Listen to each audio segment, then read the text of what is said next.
Bom dia, meus irmãos. Paz do Senhor. Privilégio muito grande para mim, uma honra poder compartilhar a palavra com vocês nesse dia tão especial, aniversário da igreja de 9 anos. Jornada muito bonita, muito bela de vocês, e para mim é de fato um privilégio poder compartilhar uma palavra com vocês hoje, e eu espero que seja uma palavra que encoraje vocês, que dê direção para os próximos passos.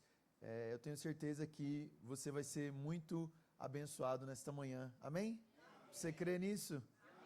Amém. Então gostaria que você abrisse a sua Bíblia no livro de Efésios, epístola do apóstolo Paulo aos irmãos lá de Éfeso. Nós vamos nos concentrar no capítulo 3 de Efésios. Efésios capítulo 3.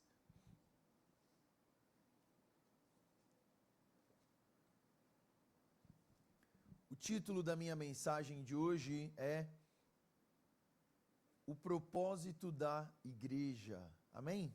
Você pode falar isso para o irmão que está do seu lado? O propósito da igreja. Então, o que nós vamos fazer aqui nessa manhã é tentar entender por que a igreja existe. Por que nós estamos reunidos aqui nesta manhã.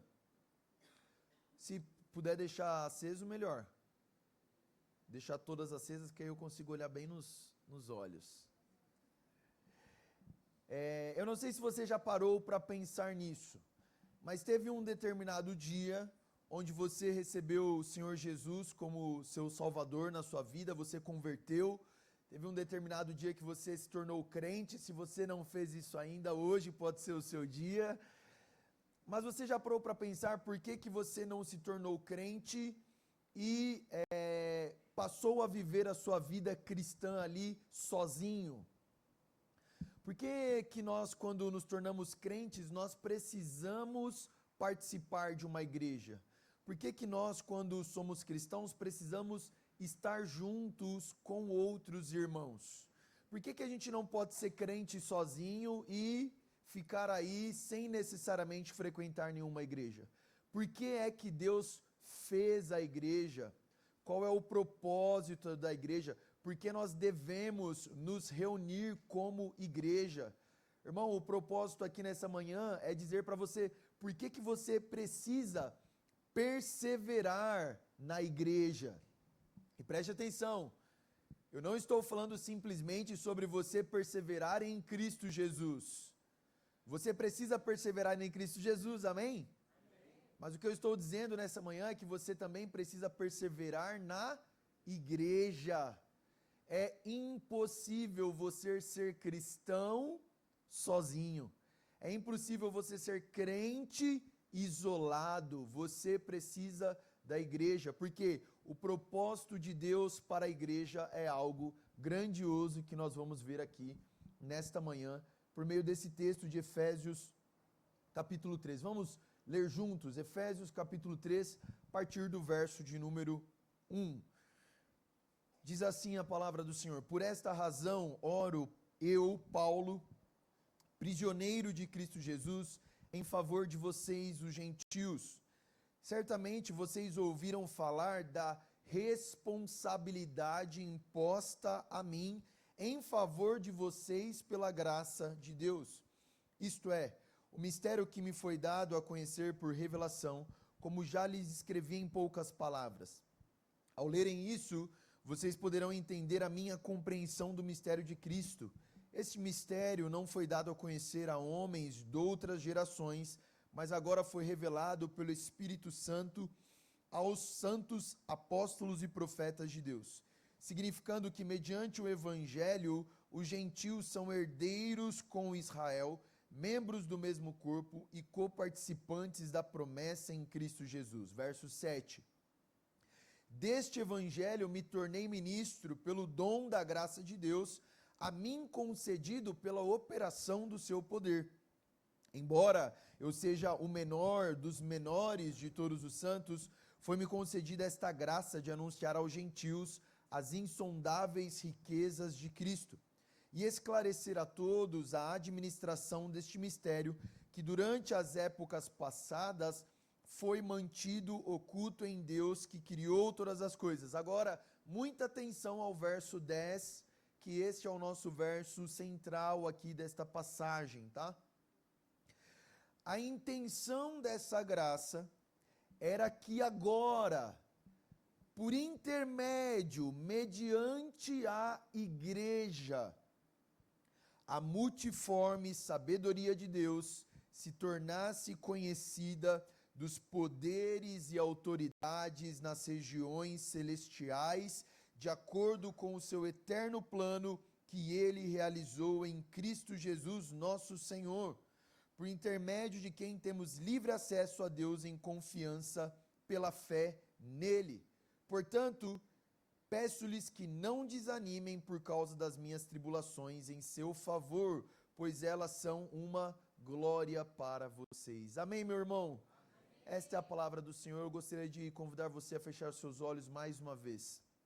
Espírito Santo, nós estamos aqui nesta manhã, diante do Senhor, diante da Tua palavra, e eu oro para que o Senhor nos dê espírito de sabedoria e revelação, Senhor. Revela-nos a Tua palavra, revela-nos qual é o Teu propósito para a igreja, Senhor. Nós queremos sair daqui nesta manhã, conhecendo o propósito do Senhor para a igreja, para sermos participantes daquilo que o Senhor quer fazer na terra por meio da igreja.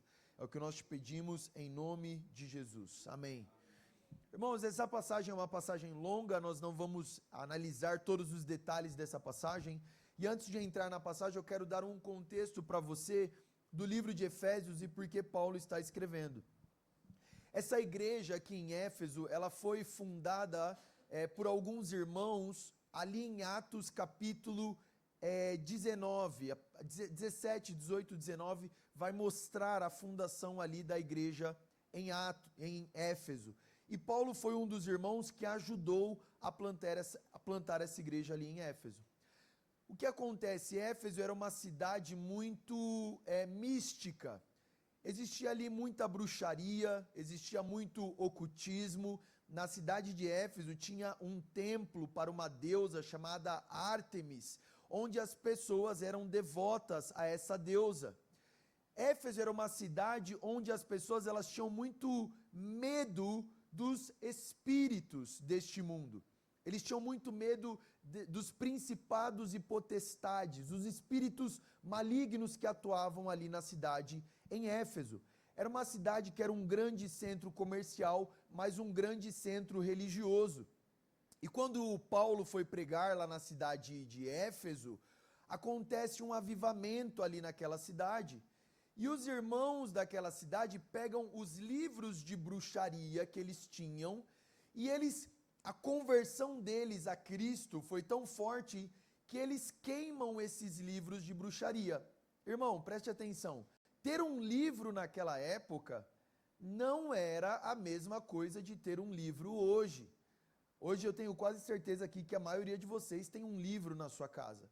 Mas naquela época, ter um livro era uma coisa muito difícil, porque livros naquela época custavam muito caro. E especialmente esses livros de bruxaria, de magias.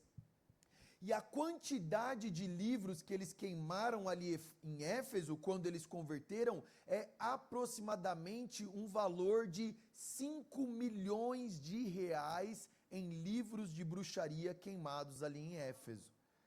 Acontece um avivamento muito grande ali naquela igreja. Paulo, então, ele vai para outras cidades pregar o evangelho e, posteriormente, então, ele escreve aqui aos irmãos em Éfeso, lembrando eles as realidades do evangelho e o propósito que eles existem ali naquela cidade. Amém? Este é o contexto da epístola aqui de Éfeso. Logo no capítulo 1, Paulo já vai falar das bênçãos espirituais que nós temos em Cristo Jesus, a bênção da eleição, a bênção da redenção, o selo do Espírito Santo. No capítulo 2, ele vai dizer que nós estávamos mortos em nossos delitos e pecados, mas Jesus Cristo nos salvou por intermédio da cruz. E agora aqui no capítulo 3, ele vai dizer então qual é o propósito da igreja. Até então ele está dizendo, olha, Jesus Cristo morreu na cruz para salvar a vida de vocês e para inserir vocês na igreja. Qual é o propósito da igreja então? E ele inicia o capítulo 3 não falando do propósito da igreja, mas falando do propósito dele. Olha só, acompanha comigo novamente o versículo de número 1.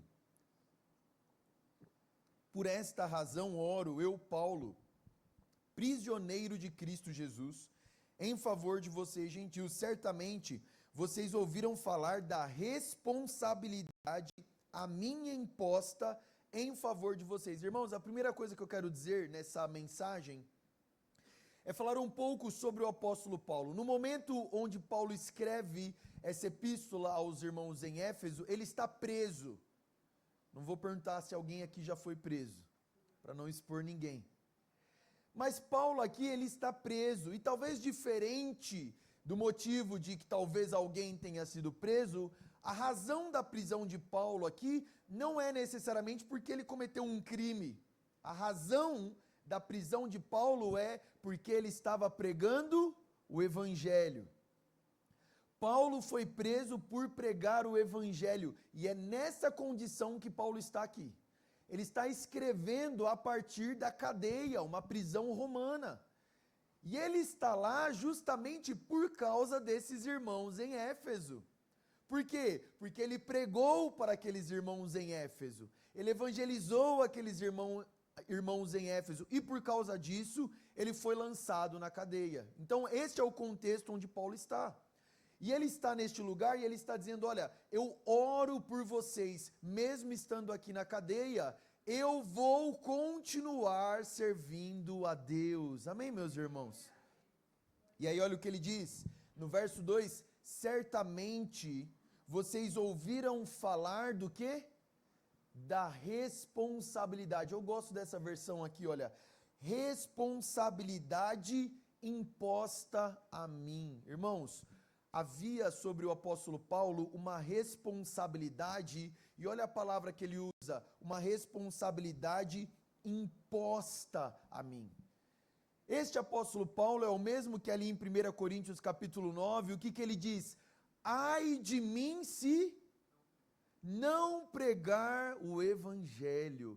Irmãos, eu não sei se você já parou para pensar na vida do apóstolo Paulo. Olha um pouco para a vida do apóstolo Paulo. Ele é o homem que falou que ele passou por 3 naufrágios. Não sei aqui quantos já passaram por algum naufrágio, um barco afundar no meio do mar. Paulo passou por 3. Ele é o homem que 3 vezes foi chicoteado. Não sei quantos já foram chicoteados aqui. Paulo foi 3 vezes. Ele é o homem que diz que sofreu diversas tribulações e perseguições. Existe um momento na vida do apóstolo Paulo, onde em determinada cidade ele é apedrejado, e o apedrejamento é tão forte que as pessoas param de apedrejar porque achavam que ele já estava morto. Este é o apóstolo Paulo. Em determinado momento ele é picado por uma cobra, é curado. O apóstolo Paulo é um homem que sofreu muito pela igreja. E nesse momento ele está preso. Irmãos, e diversas vezes quando eu olho para a vida do apóstolo Paulo, eu fico pensando assim, por quê? Por que que Paulo sofreu do jeito que ele sofreu? Por que que Paulo não escolheu um caminho mais fácil? Por que que Paulo não escolheu um outro estilo de vida para ele? Por que que este homem sofria tanto por causa do evangelho e por causa da igreja? Meu irmão, não é normal aos nossos olhos humanos nós olharmos para a vida do apóstolo Paulo e falar, não, qualquer pessoa aí faria o que este homem fez. Não. Este homem viu alguma coisa que nós também precisamos ver.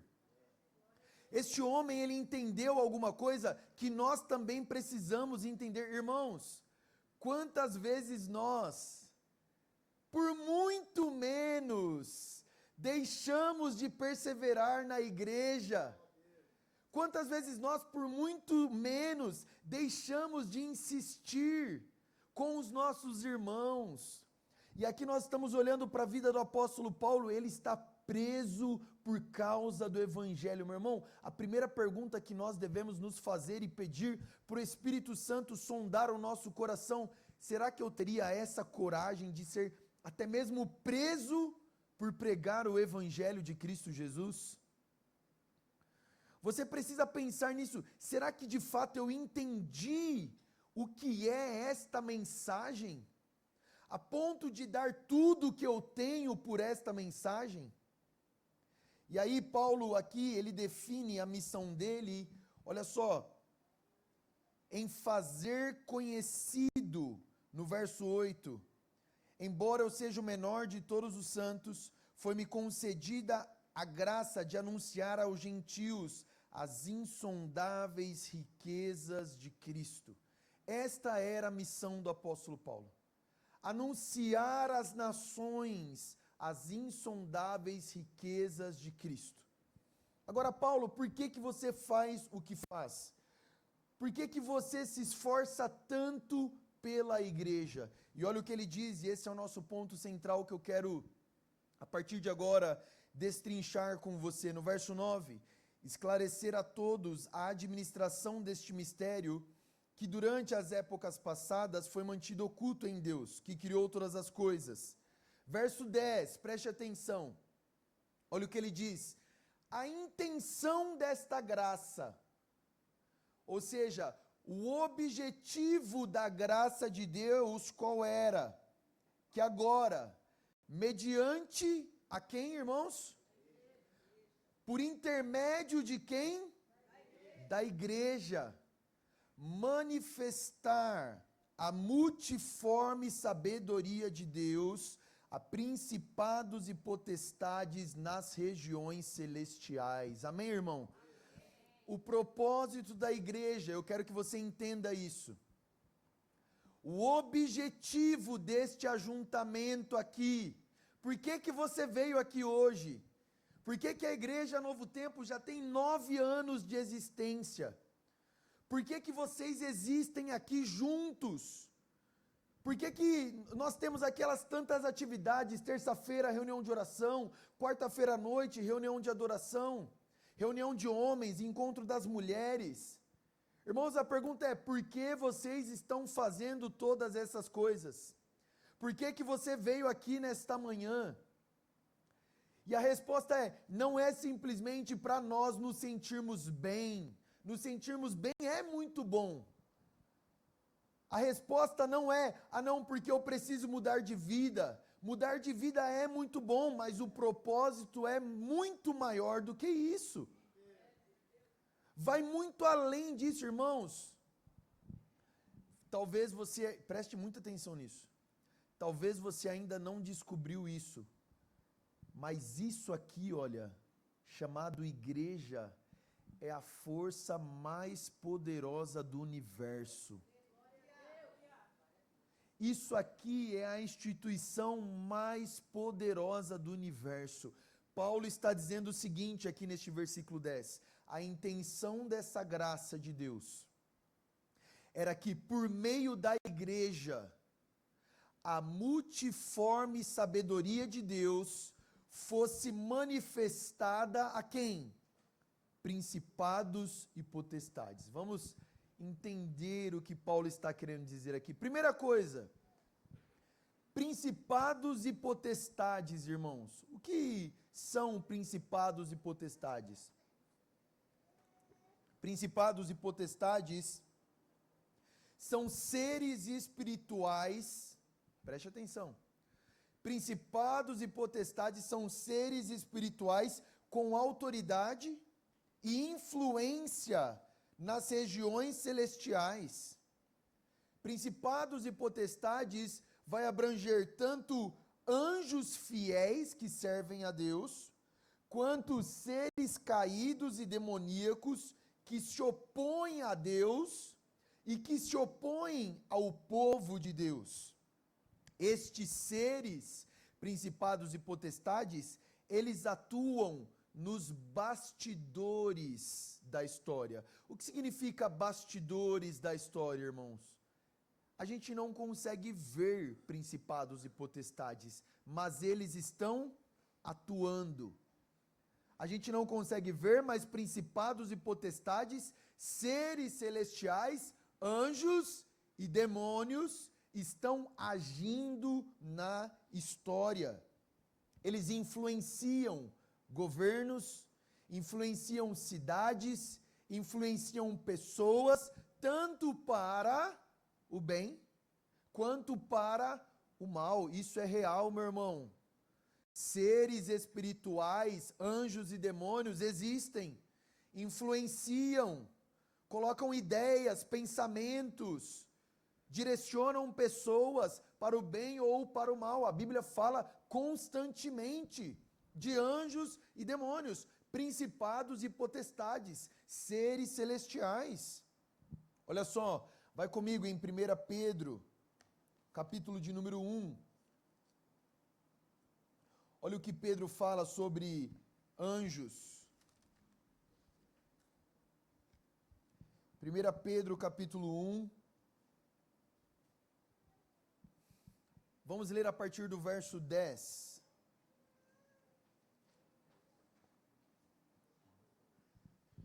1 Pedro 1, 10. Foi a respeito dessa graça que os profetas que falaram da graça destinada a vocês investigaram e examinaram, procurando saber o tempo e as circunstâncias para as quais apontava o Espírito de Cristo que neles estava, quando lhes predisse o sofrimento de Cristo e as glórias que seguiriam aqueles sofrimentos. Verso 12, a eles foi revelado que estavam ministrando não para si próprios, mas para vocês, quando falaram das coisas que agora lhe foram anunciadas, por meio daqueles que lhe pregavam o Evangelho pelo Espírito Santo enviado dos céus, coisas que até o quê? Os anjos anseiam observar. O que Pedro está dizendo aqui? Olha, os profetas lá na antiguidade, eles profetizavam sobre Cristo. Os profetas lá na antiguidade, eles estavam falando a respeito da igreja. Eles estavam falando a respeito do povo de Deus. E aí sabe o que Pedro fala? Pedro está dizendo o seguinte, irmão, isso é tão profundo que até mesmo quem? Os anjos gostariam de saber sobre isso. Sabe o que Pedro está querendo dizer? Irmão, existe algo que você sabe que os anjos não sabem. Existe algo que você conhece que os anjos não conhecem. Existe algo que você pode experimentar que os anjos não podem experimentar. Sabe o que é isso? O amor e a graça de Deus, meu irmão. Anjo não sabe o que é isso. Anjo não sabe o que é a misericórdia de Deus. Anjo não sabe o que é a graça de Deus. Anjo não sabe o que é receber o amor de Deus. Sabe por quê? Jesus Cristo não morreu na cruz pelos anjos. Jesus Cristo morreu na cruz do Calvário por mim e por você. E Pedro está dizendo, olha, os anjos gostariam de saber o que vocês sabem. Irmão, basicamente Pedro está dizendo anjo queria ser gente. Ele queria poder experimentar isso. Os anjos desejam saber o que é isso. Um outro texto, ainda sobre principados e potestades. 1 Coríntios, capítulo 2. 1 Coríntios, capítulo 2. Porque aqui em Pedro, ele está falando de anjos bons, que desejariam conhecer melhor o plano de Deus. Aqui agora em 1 Coríntios, Paulo vai falar de uma outra categoria. 1 Coríntios capítulo 2, a partir do verso 6.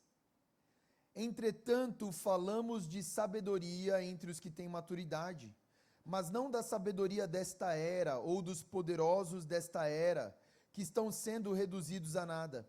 Ao contrário, falamos da sabedoria de Deus, do mistério que estava oculto, o qual Deus preordenou antes do princípio das eras para a nossa glória. Olha o verso 8, atenção. Nenhum dos poderosos desta era o entendeu, pois se tivessem entendido, não teriam crucificado o Senhor da glória. O que Paulo está dizendo? Os poderosos desta era, ele está fazendo uma referência a principados e potestades. E ele está dizendo, olha, eles não entenderam o plano de Deus, porque se eles tivessem entendido, não teriam feito o que, irmãos? Crucificado Jesus. Sabe por quê? Na cruz do Calvário, havia principados e potestades influenciando Pilatos, influenciando Herodes. Havia principados e potestades influenciando aqueles fariseus a crucificarem Jesus. O objetivo das trevas, o objetivo de Satanás, era sim crucificar Jesus. Em um certo sentido, esses demônios estavam intentando contra Jesus, estavam conspirando contra Jesus, mas sabe o que eles não sabiam, meus irmãos? Que aquilo que eles achavam que era a vitória deles, na verdade era a derrota de principados e potestades. Ô irmão, eles estavam achando que eles estavam vencendo Jesus na cruz. Eles não sabiam que a vitória de Deus era justamente Jesus crucificado. É isso que Paulo está dizendo aqui. Se eles soubessem, eles não teriam crucificado. Se eles soubessem que a cruz era a derrota deles, eles não teriam crucificado. Mas o ponto aqui é, existem espíritos maus, existem demônios que estão intentando contra o plano de Deus. Volta para Efésios capítulo 6. Paulo vai falar ainda mais dessa realidade. No capítulo 10, esse é um texto muito conhecido. Efésios 6:10, finalmente, fortaleçam-se no Senhor e no seu forte poder. Amém, irmãos? Amém. Finalmente, fortaleçam-se no Senhor e no seu forte poder. Vistam toda a armadura de Deus. Presta atenção, só um detalhe aqui, tá? Isso aqui não é individual, viu, irmão? Ele está falando, vistam toda a armadura de Deus. Ele está falando para quem? Para a igreja. Não é necessariamente você que precisa vestir a armadura de Deus. Quem precisa? A igreja como um todo. E é óbvio que a igreja como um todo fala de indivíduos. Mas a chamada, a exortação é para a igreja como um todo. Sabe por quê?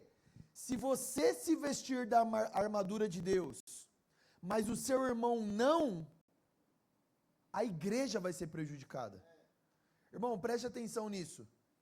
Vestir a armadura de Deus é um chamado coletivo.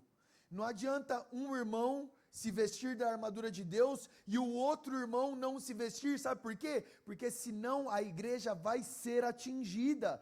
Toda a igreja precisa vestir a armadura de Deus. Vistam toda a armadura de Deus, para poderem ficarem firmes contra o quê? As ciladas do diabo. Meu irmão, Satanás, preste atenção nisso, Satanás quer destruir a igreja. Satanás quer destruir isso aqui. E assim, nós precisamos ficar felizes mesmo quando celebramos 9 anos de uma comunidade, porque significa 9 anos de perseverança contra as ciladas do inimigo. Significa 9 anos que Satanás não destruiu a obra de Deus aqui neste lugar. Isso é motivo de celebrar, mas você precisa se lembrar, existe uma guerra acontecendo contra as nossas vidas, contra a igreja. Vistam a armadura para ficarem contra as ciladas do diabo. 12. A nossa luta não é contra a carne ou sangue. A nossa luta não é contra seres humanos, mas contra principados e potestades, contra os dominadores deste mundo de trevas, contra as forças espirituais do mal nas regiões celestiais. Por isso, vistam toda a armadura de Deus, para que possam resistir no dia mau. Irmão, o dia mau virá sobre a igreja. Você está entendendo que Paulo está dizendo? Irmão, fica tranquilo, porque o dia mau não vai chegar. É isso que Paulo está dizendo? Como dizem aí em muitas igrejas. Não é isso que Paulo está dizendo. Paulo está dizendo, o dia mau vai chegar. O que você precisa é resistir contra o dia mau e permanecer inabaláveis depois de terem feito tudo isso. É isso que Paulo está dizendo, meu irmão, principados e potestades vão atacar a igreja. O diabo vai colocar ciladas no seu caminho, o dia mau vai chegar uma hora ou outra, mas vocês precisam permanecer inabaláveis. Inabaláveis. Eu estou dizendo tudo isso para mostrar para você, volte para o capítulo 3, que principados e potestades são reais. Existe uma batalha acontecendo nas regiões celestiais. Anota para você ler depois, Daniel capítulo 10. Daniel capítulo 10 conta que Daniel estava em oração, em jejum, pedindo uma resposta para Deus, e a resposta demorou quantos dias? Quem lembra? O famoso jejum de Daniel. 21 dias. Por quê, meu irmão? Ensinei isso para vocês da outra vez, o jejum de Daniel, né? E aí, irmão, o jejum de Daniel demorou 21 dias, por quê? O que estava acontecendo no céu? Batalha espiritual. As orações de Daniel estavam sofrendo oposição, resistência. O príncipe da região da Pérsia, principados e potestades. E ele perseverou em oração até que veio a resposta, Daniel. Batalha espiritual existe, é real. Irmão, não pode ficar achando que tudo é psicológico. Não pode ficar achando que às vezes é tudo da sua alma. Não pode ficar achando que às vezes é tudo normal. Não, às vezes é Satanás mesmo. Às vezes são demônios tentando contra a sua vida, e você precisa se posicionar e repreender. Você precisa se vestir da armadura de Deus. Você precisa ser fortalecido junto com os seus irmãos, porque existe. Sabe o que Satanás mais deseja, meu irmão, para você? É que você ache que ele não existe. É o que ele mais deseja. Que você ache que ele não é real. Por quê? Porque aí você não vai vigiar contra as ciladas do inimigo. Isso é realidade, irmão. Agora volta aqui para Efésios 3:10. Vamos ler mais uma vez. A intenção dessa graça era que agora, mediante, por intermédio da igreja, a multiforme sabedoria de Deus se tornasse conhecida. Conhecida de quem? De principados e potestades nas regiões celestiais. Irmão, olha só o que Deus está fazendo. Deus está em batalha. Deus está em luta. E aí, lá em Efésios 6, o que Paulo diz? Que essa luta não é contra seres humanos. A luta acontece onde? Nas regiões celestiais, certo? E aí, meu irmão, Deus, ele tomou uma decisão. O desejo de Deus, preste atenção, o desejo de Deus é manifestar, é revelar, o desejo de Deus é mostrar, o desejo de Deus é exibir a multiforme sabedoria dele. Amém, irmão? Você crê que Deus é sábio? Agora aqui Paulo está dizendo que não é simplesmente uma sabedoria qualquer, é uma multiforme sabedoria. É uma sabedoria, é uma grandeza que ela se apresenta de diversas maneiras. É uma santidade, uma glória, uma graça, uma grandeza que se manifesta de várias formas. A multiforme sabedoria de Deus. E o que Deus quer fazer?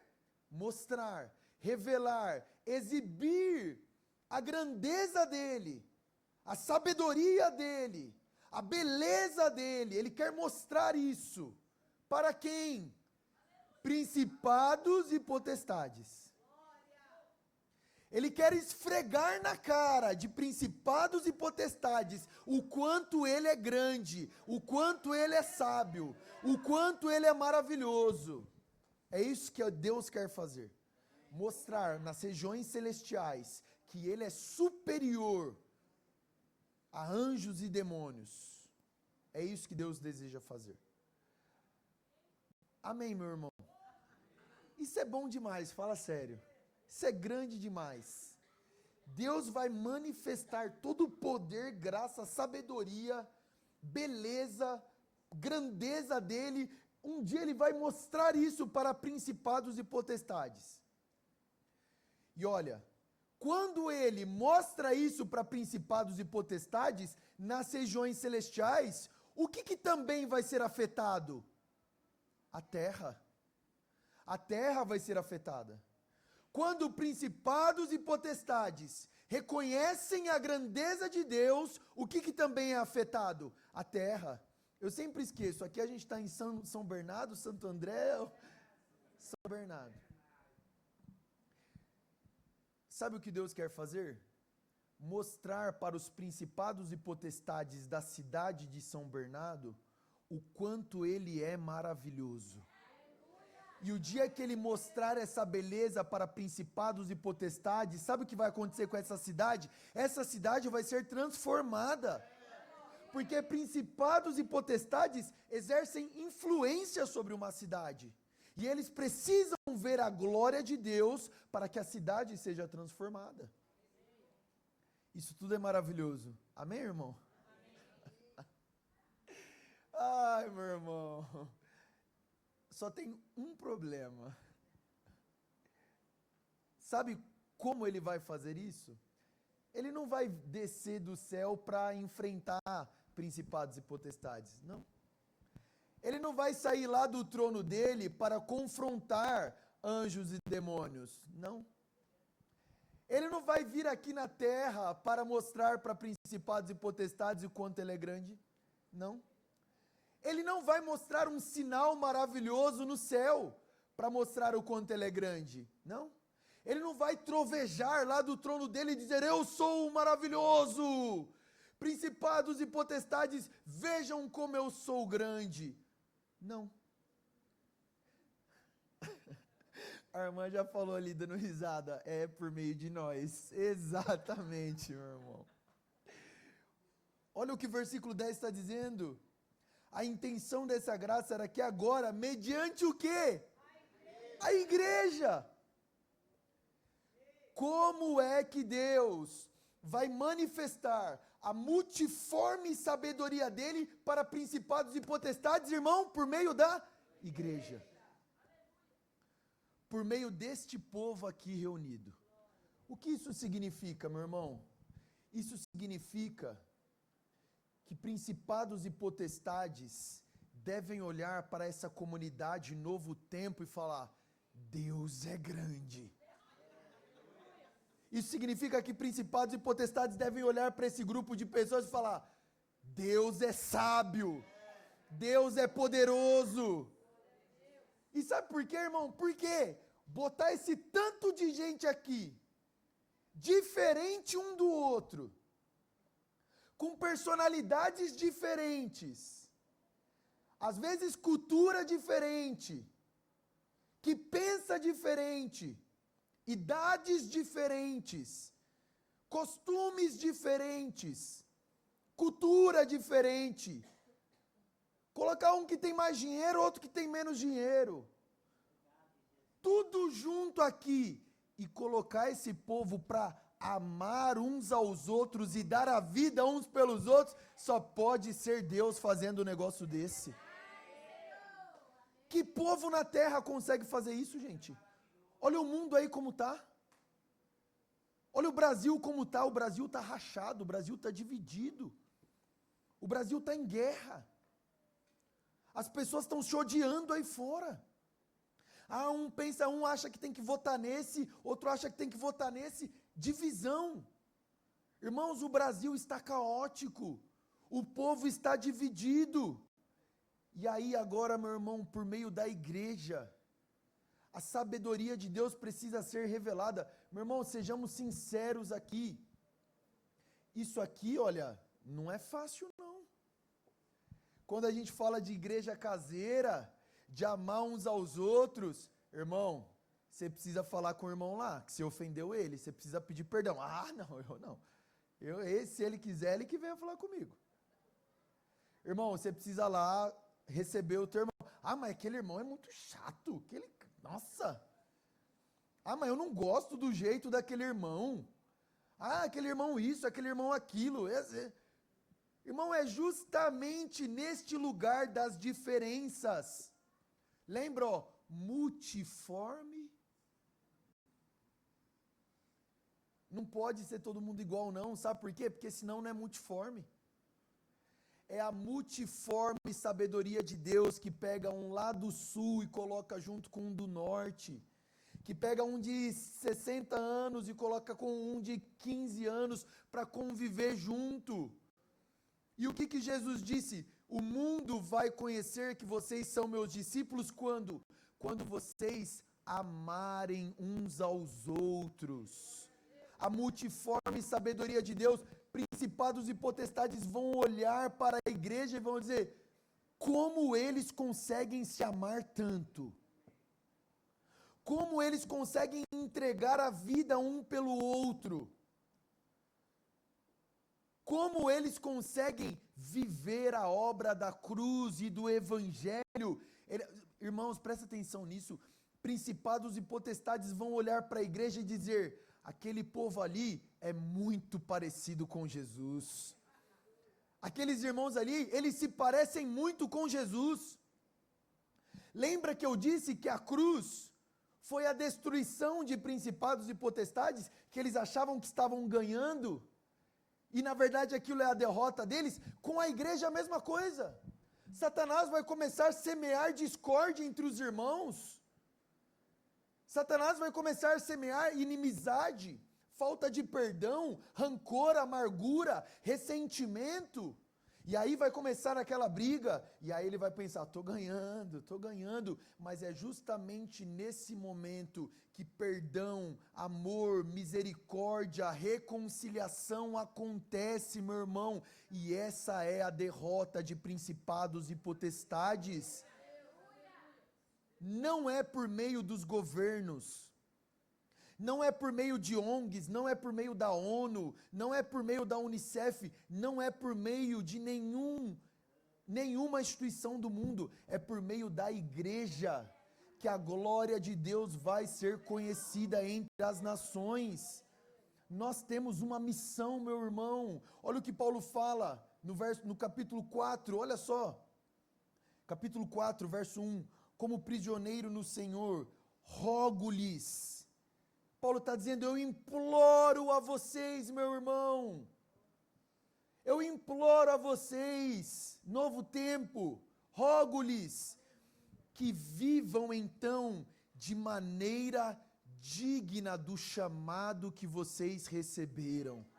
E o chamado que vocês receberam é manifestar a multiforme sabedoria de Deus a principados e potestades. Essa é a missão de vocês. Este é o propósito de vocês. Vivam de maneira digna. Vivam à altura desse chamado. De que maneira, Paulo? Verso 2. Sejam completamente humildes e mansos. Sejam o que, irmão? Pacientes, longânimos, suportando uns aos outros com amor. Irmão, deixa eu dizer uma coisa aqui, suportar aqui não é dar suporte, tá? Suportar aqui é aguentar. É isso que Paulo está querendo dizer. Aguente o seu irmão. Tenha paciência com o seu irmão. Paulo está falando sobre humildade. Tenha humildade assim como Jesus era humilde. Irmão, Para de pensar só em você. Seja humilde. Pense naquilo que é do outro. Tenha mansidão. Irmão, teu jeito de falar não é muito manso, não. Você é muito grosseiro. Você precisa ser mais manso. Mansidão é você se irar na hora certa só. Você precisa ser manso e humilde, como Jesus. Não é isso que Jesus disse? Aprendam de mim que sou o quê? Manso e humilde.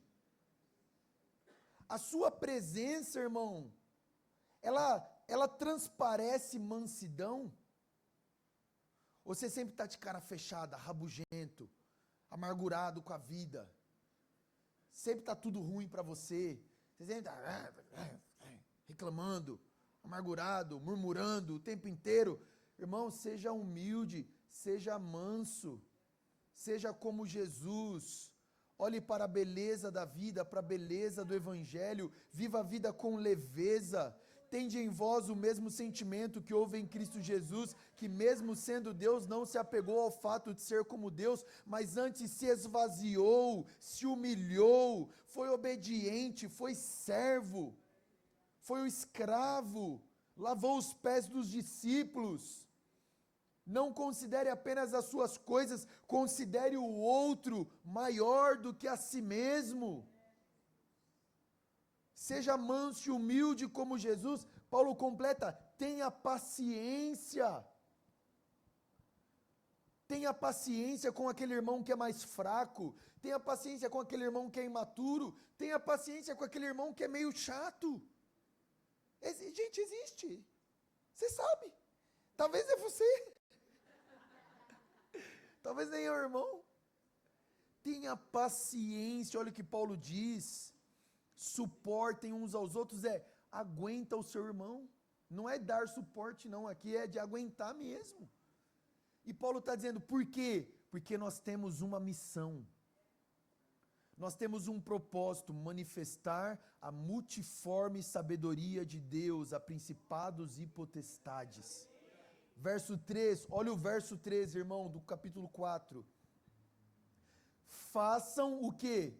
Pouco esforço, façam pouco esforço? Façam todo o esforço para conservar o quê? A unidade do Espírito pelo vínculo da paz. Irmão, não precisa ser sempre do seu jeito, não.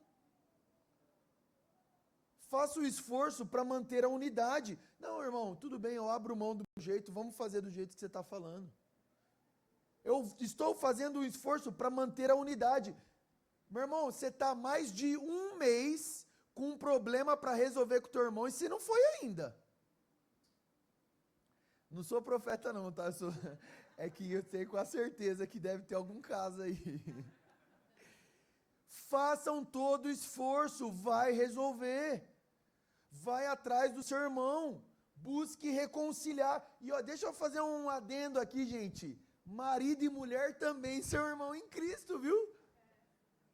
Isso vale para marido e mulher também. Se os dois são crentes, ele é teu irmão também. Humildade, mansidão, paciência com o cônjuge, com os filhos que estão na fé. Isso vale para dentro de casa também. E aí Paulo completa porque há um só corpo, um só espírito, uma só esperança. Meu irmão, nós devemos olhar para a cruz do Calvário e reproduzir aquilo que nós recebemos. Sabe por quê? Paulo está dizendo, seja humilde, manso e paciente. Porque Jesus foi humilde com você. Porque Jesus sempre é manso com você. Jesus é paciente com você, meu irmão. Quantas vezes você falha e você recebe novamente o perdão e a graça de Jesus. Meu irmão, Jesus é paciente com as nossas fraquezas. Jesus é paciente com as nossas lutas, com as nossas dores. Meu irmão, está todo mundo aqui, ninguém foi fulminado por Deus hoje. Sabe por quê? Porque Ele é paciente conosco. Todos os dias a misericórdia dele se renova sobre as nossas vidas. Quantos motivos nós damos para Jesus nos fulminar? E Jesus estende graça. Jesus é como aquele pai daquela parábola que recebe aquele filho pródigo, aquele filho perdido com um abraço, com festa, com novas roupas, novas vestes para ele, coloca um anel no dedo e diz: meu filho estava perdido e foi resgatado. Quantas vezes o Senhor estende graça a nós, meu irmão? Quantas vezes o Senhor é paciente com você? O Senhor foi humilde, suportando o sofrimento da cruz, aquela cruz que era minha, aquela cruz que era sua. Jesus tomou em nosso lugar, para o perdão dos nossos pecados, meu irmão. E aí Paulo agora está dizendo: faça isso pelo outro. Um novo mandamento eu vos dou. O que Jesus disse? Qual é esse novo mandamento que Jesus nos deu? Ame ao seu próximo, não como a si mesmo agora ele está dizendo. Ame ao seu próximo como eu vos amei. Faça aquilo pelo seu próximo como eu fiz por você. Pegue uma bacia e lave os pés do seu irmão, sirva o seu irmão, ame o seu irmão, porque nós temos uma missão: reproduzir a cruz de Cristo entre nós, para que principados e potestades conheçam a graça, a multiforme sabedoria do nosso Deus. Irmãos aqui do Novo Tempo, os que estão visitando, saiba que você tem um propósito, você tem uma missão: revelar a principados e potestades a grandeza de Deus. Irmãos, é muito maior do que o que nós podemos fazer, mas a graça de Deus está sobre nós. A graça de Deus está sobre vocês, para que vocês caminhem mais 9 anos, mais 10 anos, mais 20 anos, manifestando o poder de Deus a principados e potestades. Se coloque em pé, eu quero orar por você. Ô Espírito Santo, Espírito Santo de Deus, nós rogamos nessa manhã, vem sobre nós com o teu Espírito Santo. Espírito Santo de Deus, levante as suas mãos, meu irmão, eu oro, eu rogo a ti, nesta manhã, clamando por essa comunidade, clamando por essa igreja, derrame a tua unção, derrame a tua graça sobre essa igreja para mais 10 anos, para mais 20 anos, Senhor. Derrame a graça do Evangelho aqui, abra os olhos dos meus irmãos para que eles vejam o Evangelho, para que eles vejam a cruz de Cristo. Senhor, libera graça para que eles sejam humildes, para que eles sejam mansos uns com os outros, para que eles sejam pacientes, estendam misericórdia, estendam graça. Espírito Santo, eu oro para que essa igreja seja um testemunho aqui em São Bernardo, Senhor. Espírito Santo, que essa igreja seja um testemunho a principados e potestades nas regiões celestiais. Espírito Santo, eu oro para que essa igreja saiba que a luta deles não é contra carne ou sangue, não é contra outras pessoas, Senhor, mas é contra principados e potestades. Por isso eu oro agora em nome de Jesus, libera mais do teu poder, Senhor.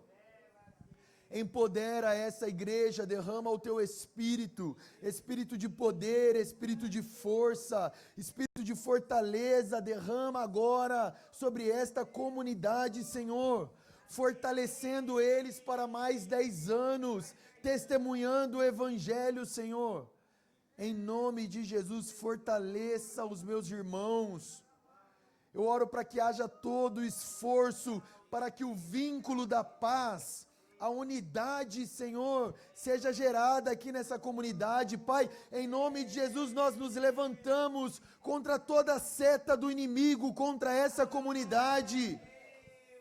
Senhor, nós declaramos frustrados os planos do inimigo, toda seta do inimigo nós declaramos frustradas agora, em nome de Jesus, Senhor. Derrama o teu Espírito. Senhor, abençoe as igrejas caseiras, os relacionamentos, a comunhão, que haja comunhão verdadeira, que haja amor verdadeiro, que haja perdão, reconciliação verdadeiro, Senhor. Pai, em nome de Jesus, derrama o teu Espírito, fortaleça essa igreja. Irmão, agora eu quero convidar você para orar, interceda por essa comunidade. Levante a sua voz aí onde você está. Comece a clamar ao Senhor por essa igreja, por essa comunidade. Vamos, levante a sua voz, peça a Deus por força. Peça a Deus por graça, peça a Deus por poder. Peça a Deus por amor, por paz, por ousadia para pregar o Evangelho. Oh, Espírito Santo, derrama o teu Espírito sobre nós. Derrama o teu Espírito sobre essa comunidade. Levanta esta comunidade. Frutifica esta comunidade. Nós oramos por novas conversões. Nós oramos por batismo, Senhor. Oh, Espírito Santo, vamos, irmão, levante a sua voz. Clame. A nossa luta é nas regiões celestiais. A nossa luta não é contra carne ou sangue. Espírito Santo, vem sobre nós. Derrama o teu Espírito sobre nós. Mais do teu Espírito.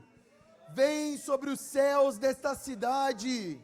Sopra sobre os céus desta cidade. Oh Deus, comunica a tua grandeza aos céus desta cidade. Resplandeça a tua beleza sobre os céus desta cidade. Espírito Santo de Deus. Espírito Santo de Deus, que essa comunidade seja um testemunho a principados e potestades. Oh Deus, eu oro para que principados e potestades temam essa comunidade, Senhor. Espírito Santo de Deus, vem sobre nós. Vem sobre nós, vem sobre nós, vem sobre nós, Senhor.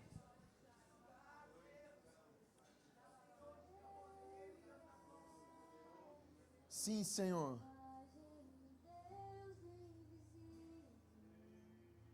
Vamos ministrar ao Senhor